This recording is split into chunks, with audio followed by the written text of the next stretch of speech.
Welcome to a journey into the hidden world of consumer psychology. Today, we're peeling back the layers of your spending habits to reveal the invisible forces that shape every purchase you make.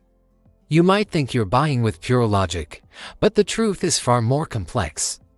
Every swipe of your credit card, every tap on that buy now button, is influenced by a potent cocktail of emotions, biases, and social pressures.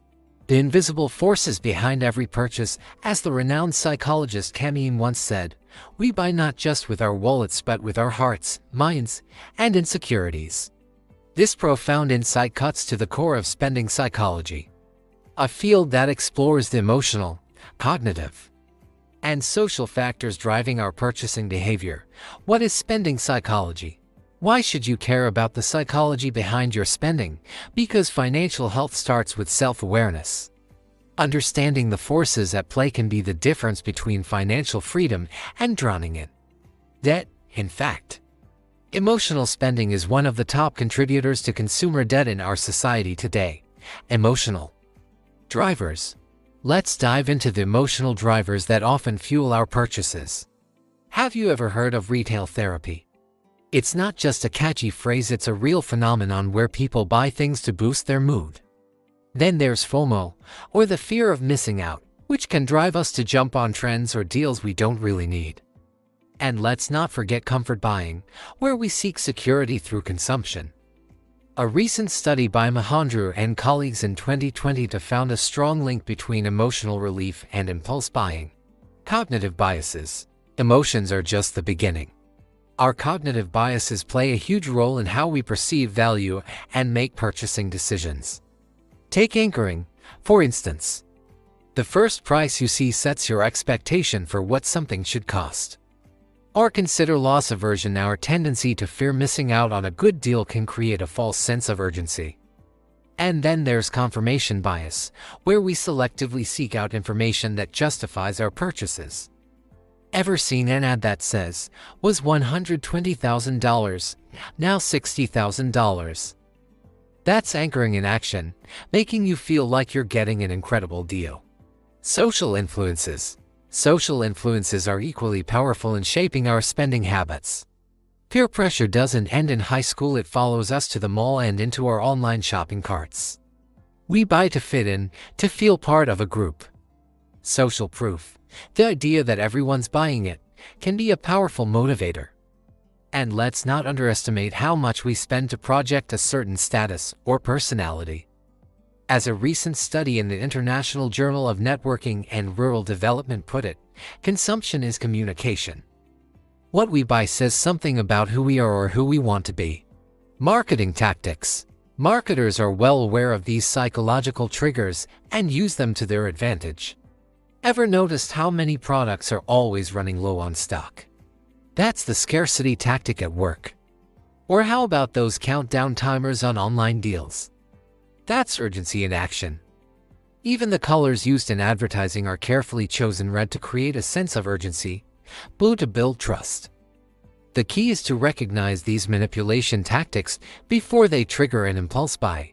Self-esteem and status. Our self-esteem and desire for status play a huge role in our spending habits. Research has shown that people with lower self-esteem tend to be more sensitive to brand names and luxury items. We often use purchases as a form of self-validation, buying expensive things to feel better about ourselves. Social media has only amplified this effect, creating a constant stream of status anxiety as we compare our lives and our possessions to others. It's a sobering fact that people with lower self-esteem tend to spend more on visible goods, trying to project an image of success to the world. Digital triggers. In the digital age, the triggers for spending are more sophisticated than ever. Personalized ads use our browsing history and personal information to target our emotional weak spots.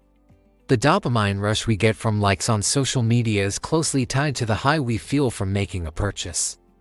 And those you might also like suggestions. They're algorithmically designed to keep us in a cycle of consumption. As the Wealth Journey points out, behavioral targeting has taken marketing to a whole new level of psychological manipulation. Recognize your spending triggers.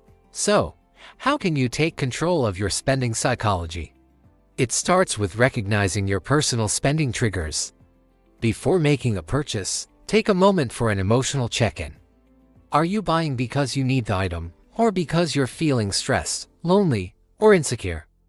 Start tracking your spending patterns, not just what you buy, but when and how you're feeling at the time. Ask yourself, is this purchase solving a problem or creating one? Once you're more aware of your triggers, you can start rewiring your financial habits. Try using cash instead of cards. The physical act of handing over money can make spending feel more real. Implement a 24-hour rule for non-essential purchases, giving yourself time to cool off from the initial excitement. Set clear spending rules for yourself, like no buying when stressed or no shopping after 9 p.m. There are even budgeting apps now that allow you to tag purchases with emotions, helping you build a clearer picture of your spending psychology. Summary and reflection as we wrap up this journey into the psychology of spending. Remember this: your money is a mirror. It reflects your fears, your hopes, your identity. Every purchase you make is a statement about who you are and what you value. By understanding the forces that shape your spending, you can start to make choices that align with your true goals and values. The path to financial wisdom isn't always easy, but it's incredibly rewarding. It's about growing relentlessly, not just in your bank account, but in your self-awareness and emotional intelligence. So the next time you reach for your wallet, pause for a moment, ask yourself what's really driving that purchase. Is it a need, a want, or something deeper? By shining a light on the psychology of spending, you're taking the first step towards financial empowerment. You're no longer just a consumer, you're a conscious spender, aware of the invisible forces at play and equipped to make decisions that truly serve you. Remember, every purchase is an opportunity to align your spending with your values and goals. So spend with intention, spend with wisdom, and watch as your financial life transforms, one mindful decision at a time. Grow relentlessly,